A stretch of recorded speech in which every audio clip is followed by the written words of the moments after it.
Hi guys! So for today's video, mag-unboxing na naman ako ulit guys. So may nabili na naman akong sale sa Shopee nung 777 sale. So okay, so dahil kulang na naman ang aking gamit guys, yung sapatos ko nasira, yung gamit ko luma na, and kailangan ng palitan kasi pangit na siya tingnan. So ito na ang aking mga unboxing guys. Tadaan! Dalawang box to siya guys ha. So abangan natin kung ano mga laman. Okay, so bubuksan ko muna yung itong maliit na box. So, ang laman ito guys ay, tadaan! So, kailangan ko lang guys bumili yung bago kasi yung sira na yung aking unang ginagamit. Tadaan! Shoes! So, shoes. Bumili ako ng shoes sa Shopee kasi nasira na talaga yung aking shoes guys. Tadaan! So, nabibili ko to siya ng 262 pesos. Yan. With ang aking kasamang background, yung aking ngay-ngay. So, ito guys, size 37. O, diba? Ganda yun. Kasi nasira ng aking shoes guys, so kailangan ko nang magbili. So, i-unboxing ko na lang para dagdag ng aking content. Tadaan! So, ito guys, mura na siya, ganda na. Ang ganda. Kasi parang same ng shoes ko nung una. Pero mas manipis kasi ito siya eh. Mas matibay yung nabili ko sa SM nung una. As parang 399 naman yung sa SM, ito 269. Parang konti na yung difference. Pero mas makapal talaga yung sa SM guys compared dito sa Shopee. Sabi ko, sige lang, kasi sira na talaga eh. Wala na akong kaya mag-shopping pa ng malayo. Gusto ko yung di-deliver na lang. So, tsadaan, ito yung una kong unboxing, guys. Ang aking shoes. Okay, so, next is, ngay. Next is, tsadaan! So, bubuksan ko na yung pangalawa kong unboxing. Ano to? Ay, wow!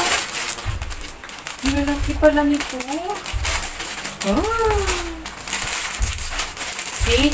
Ang binili ko kasi guys, yung pang ano sa likod, ay sa balat pag maliligo ka, pang kayod pa sa mga ano mo, mga dumi-dumi mo para matatanggal. Yan. 9 pesos lang ata ko guys. Ang laki pala nito. Ay, ang cute pala ng tissue. Akala ko malaki. May nakalagay kasi yung tissue na 13 pesos. So, din na ko mag-order. Ganito lang pala siya kaliit. Face tissue. Okay, pwede na. And then ito guys is medyas at saka foot socks. Yung medyas naman para kay husband. Kasi sabi niya nagreklamo na kasi siya kasi yung medyas daw niya luma na. Makatibad daw sa kanyang paa. So, kailangan ng palitan. Uy, nabibili ko lang to siya guys ng 139 pesos, isang dosena. Diba ang dami eh? Hindi ako makapaniwala na 139 lang yun.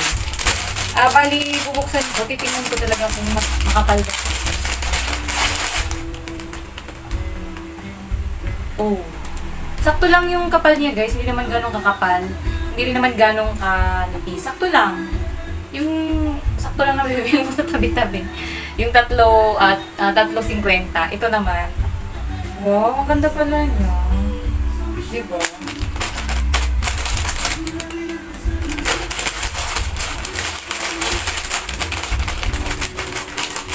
Basta ang ganda niya guys. So, bili na rin kayo. Diba? Sa halaga mo na rin 39 pesos. Ganito na kadaming mabibili. 3, 6, 8, 10, 12. Ay, thank you Lord. Makapal na siya. Sakto lang. Hindi yung ganun kakapal naman yung pag mabibili mo sa SM. Sobrang kapal. Lalo pang nakasali kapit ba yung tungkol niya. Kaya hindi na ako makarinig sa aking vlog.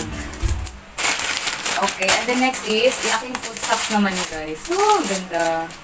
So, sira na naman ang mga foot socks. Kaya kailangan ko magbili ng panibago. Thank you Lord kasi dumating na siya. Bubuksan natin kung gaano siya kakapal. Okay. So, sakto lang din yung katulad lang na nabibili ko sa tabi-tabi. Isang dosen na din to siya guys. 99 pesos only. O, see?